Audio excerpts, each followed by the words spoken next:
Hola, ¿cómo están? Seguimos un poco con nuestras charlas para repaso y para encuadramiento de los problemas que genera la enseñanza en varias materias del derecho.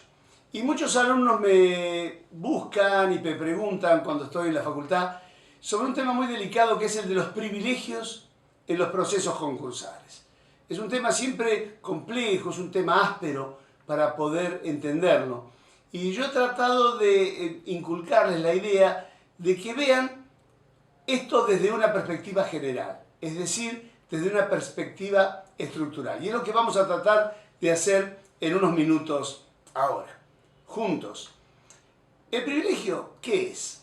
Básicamente, cuando nosotros hablamos de privilegio, estamos hablando de un derecho preferente, de un acreedor que se coloca en una situación preferencial y que esto altera la igualdad de la garantía patrimonial de todos los acreedores. Altera este principio que se denomina la par conditio creditorum, es decir, la igualdad de los acreedores frente al deudor y sus bienes. Hay una discusión muy grande en la doctrina, todos los que han estudiado elementos de derecho civil y también los que han cursado derechos reales, sabrán que hay una discusión sobre si el privilegio es un derecho real que se asienta sobre el bien, si es un derecho personal que corresponde al acreedor y no al crédito, o si realmente es nada más que una calidad o cualidad que tiene un derecho particular. Bueno, sobre esto la doctrina no se pone de acuerdo, pero las legislaciones eligen al momento de sancionar un código o establecer una ley qué naturaleza jurídica le dan al privilegio. En el antiguo código de Vélez Sarsfield era un derecho del acreedor, es decir, el privilegio era un derecho subjetivo, una preferencia subjetiva que el acreedor tenía respecto de un deudor y sus bienes. En la ley 24.522 de concursos y quiebras, en el año 1995, se estableció que no, que era una cualidad del crédito, en principio, ¿no es cierto? Que lo que daba la preferencia era el crédito y no la figura del acreedor. Y en el nuevo Código Civil y Comercial de la Nación, la comisión que reformó el código y sancionó el nuevo código, estableció que el privilegio es una calidad del crédito, es decir, nuestra legislación hoy está inclinada por una mirada objetiva sobre la naturaleza jurídica del privilegio. ¿Cuáles son las características de estos privilegios? Primero, el principio de legalidad. Son solos creados por ley. El artículo 2574 del Código Civil y Comercial de la Nación dice que los privilegios solo se crean por ley. Segundo, los privilegios son accesorios del crédito. Es una cualidad accesoria del crédito. Es decir, que al extinguirse el crédito, se extingue también el privilegio. ¿Dónde se dice esto? En el artículo 2576 del Código Civil y Comercial de la Nación. Otra cuestión, el privilegio es excepcional, no es una norma general. Tiene carácter de excepcionalidad, porque está fuera de la garantía común que establece el artículo 743 del Código Civil y Comercial de la Nación, y aparte está por fuera de la temporalidad, es decir, el privilegio permanece acompañando al crédito con carácter accesorio. Otro elemento importante a tener en cuenta, la indivisibilidad. ¿Qué significa esto? Que la cosa o el derecho siguen subsistiendo más allá del privilegio. Y finalmente lo que ya les dije, la objetividad. Tenemos que entender que el privilegio tiene carácter objetivo y no proviene del sujeto. Pero, como todo, vamos a ver que no es absolutamente así. Hay algunos casos donde la figura del sujeto puede influir. Ahora, la pregunta que todos nos hacemos y que el alumno normalmente se hace, ¿por qué hay privilegios? ¿Quién determina que haya privilegios? ¿Por qué se rompe el principio de igualdad? ¿Por qué la par conditio creditorum no es respetada y debe haber alguien o algunos créditos que sean satisfechos con prioridad a otros? Bueno, por varios motivos. Primero, podría ser por razones vinculadas al titular. Dependiendo quién sea el titular del crédito, podría tener una situación de preferencia. por razones vinculadas al crédito, porque el crédito tiene en el régimen de la ley común una situación también de preferencia que el régimen concursal tiene que reconocer. O por razones vinculadas al proceso, porque se debe privilegiar aquellos gastos que permiten que el proceso siga adelante y pueda ser cumplido. Por razones vinculadas al bien, porque el bien tiene una naturaleza particular que también necesita ser protegida. Por razones vinculadas a la actividad, si no protegiéramos, si no diéramos preferencia a determinados créditos, la actividad de la empresa fallida o del fallido no podría llevarse a cabo. Por razones de equidad, también hay privilegios que se otorgan por razones de equidad, para hacer una justicia distributiva más efectiva. O por interés del Estado. También hay privilegios que se establecen porque el Estado tiene interés. El caso de los créditos fiscales. Tienen un privilegio porque el Estado necesita recaudar fondos para llevar adelante su organización y, con las rentas públicas, desarrollar la actividad del Estado. Por compromisos internacionales también puede ocurrir. Hay convenciones internacionales que establecen prioridades y preferencias de derechos, y la Argentina, que tiene un bloque constitucional federal incorporado en la reforma del año 1994 a su constitución, no puede ignorar la existencia de estos tratados y debe cumplirlos. Y también por voluntad del legislador. Hay veces donde el privilegio se coloca porque el legislador prefiere o desea privilegiar una determinada situación por razones de política legislativa. ¿Qué tipos de privilegios conocemos? Bueno, existen privilegios generales y privilegios especiales. ¿Qué es un privilegio especial?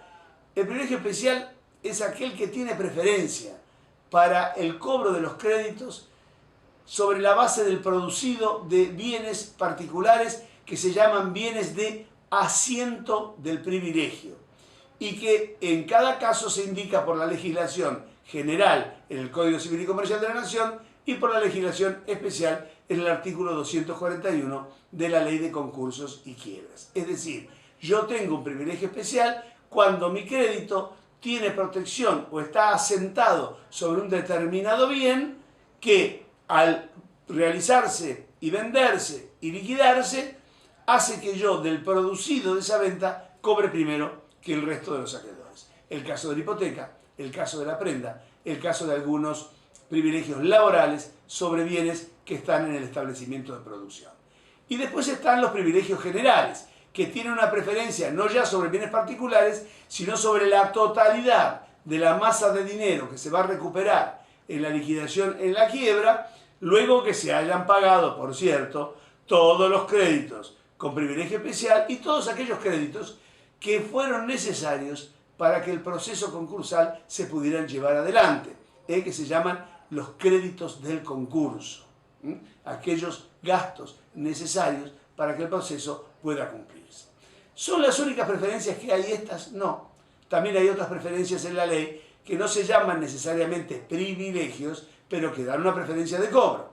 Por ejemplo, los gastos de conservación y de justicia de los bienes, los créditos pronto pagables que tienen los trabajadores, porque tienen un carácter alimentario y que pueden ser pagados aún sin necesidad de pasar por un proceso de verificación de créditos, en algunos casos los intereses, y también tenemos que tener en cuenta que a partir de ahora, con la sanción del nuevo Código Civil y Comercial de la Nación, el artículo 3 señala que los jueces deben dictar sus sentencias sobre la base de la razonabilidad, y puede ser que en algunos casos la razonabilidad lleve al juez a generar algún privilegio que no esté contemplado en la ley, pero que es necesario para efectivizar el principio de justicia.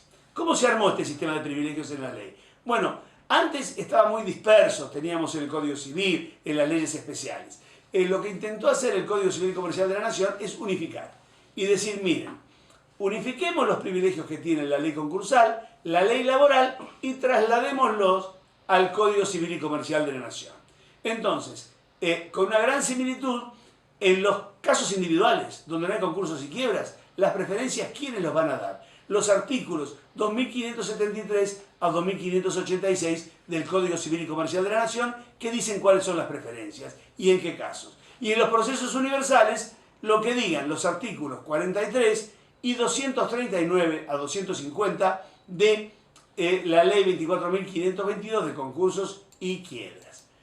Bien, los privilegios en la ley de quiebras también tenemos que recordar, esto es importante, porque normalmente son preguntas de exámenes, son preguntas que van en los parciales y en las mesas examinadoras abiertas de los exámenes libres, los profesores normalmente preguntamos esto.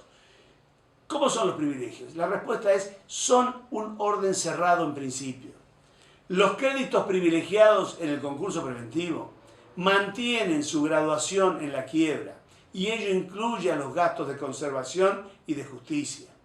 ¿Pueden acumularse las preferencias por el periodo anterior del concurso y posterior de la quiebra? Sí, se pueden acumular. Los privilegios, ¿qué comprenden? Todo, capital, intereses, accesorios. No, en principio se extienden al capital, pero hay excepciones. Hay casos donde intereses laborales, indemnizaciones por accidentes de trabajo, costas en la quiebra, intereses compensatorios posteriores, pueden tener también o estar cubiertos bajo un régimen de privilegio. El privilegio especial siempre se traslada a la sustitución. Si yo tengo un privilegio sobre un bien y se liquida el bien, mi privilegio sigue el dinero obtenido por ese bien, ¿no es cierto? Pero los créditos de privilegio general, cuando se termine y se ha liquidado todos los privilegios especiales, no pueden llevarse todo, sino que van a tener una preferencia, pero solo pueden afectar el 50% del producido líquido de los bienes, una vez satisfechos los créditos con privilegio especial, los créditos por gastos de conservación y de justicia, y el capital en el caso de sueldos, salarios y remuneraciones por 6 meses debidas a los trabajadores. Como ven, es un tema complejo, como ven, es un tema desafiante, pero es un tema que se puede entender si nosotros podemos comprender y acceder a la estructura de cómo funciona. Después ya tendremos en la ley y en los libros sobre los cuales podemos trabajar. Nosotros trabajamos normalmente en nuestros cursos con un manual que nos parece que es muy útil porque ubica perfectamente al estudiante dentro del proceso y dentro de las normas y los conocimientos básicos que tiene que tener para poder aprobar la materia. Y ahí vamos a poder ver cómo es el ranking de los privilegios y vamos a ver también las nuevas realidades. Una cosa que es muy importante y que tienen que tener en cuenta, el régimen de privilegios de nuestra ley de concursos y quiebras, que era originariamente y es en principio un orden cerrado, hoy está siendo invadido por muchas cuestiones vinculadas con tratados internacionales que tratan de proteger a personas vulnerables. Están los trabajadores, el tema de las personas mayores por ancianidad, las personas con discapacidad o capacidades diferentes, las personas con problemas de salud mental y también los principios pro homine que tratan de proteger a todos los vulnerables. Espero que con esta charla hayamos tenido una introducción interesante al régimen de privilegios y que sea fácil para ustedes ahora encarar el estudio de este instituto, que el derecho concursal es de suma importancia y que normalmente asusta o incomoda a los estudiantes. No le tengan miedo a los privilegios, es algo a lo que se puede acceder y que se puede entender con bastante facilidad. Bueno, nos seguimos viendo en estas charlas.